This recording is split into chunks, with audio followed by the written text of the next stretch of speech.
ভাইরা আমার, আল্লাহর কসম করে বলি, একটা সময় আসবে মন খুলে নামাজ পড়তে চাইবেন। বিশ্বাস করেন ভাই, লিখে রাখেন ডায়েরিতে। আপনাকে যদি আল্লাহ হায়াতে বাঁচিয়ে রাখেন, যুবক ভাইয়েরা, তরুণ ভাইয়েরা, একটা বয়স আসবে মনে চাইবে একটু রবকে মন খুলে সেজদা দিয়ে একটু লম্বা করে রুকু করি, পারবেন না, অসুস্থ হয়ে যাবেন, রোগবালায় ধরে ফেলবে। বাবারে, সে সময় আসবে না? বৃদ্ধ মুরব্বীদেরকে, চাচাদেরকে জিজ্ঞাসা করেন, চাইলেও অজু ধরে রাখতে পারে না, নামাজ পড়তে পারে না, চাইলেও পারে না। একটা সময় আসবে চাইবেন, পারবেন না।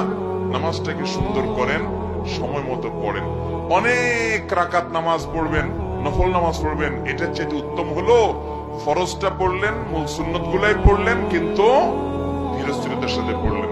10 রাকাত তাড়াহুড়ো করে পড়ার চাইতে 2 রাকাত আস্তে আস্তে পড়া অনেক বেশি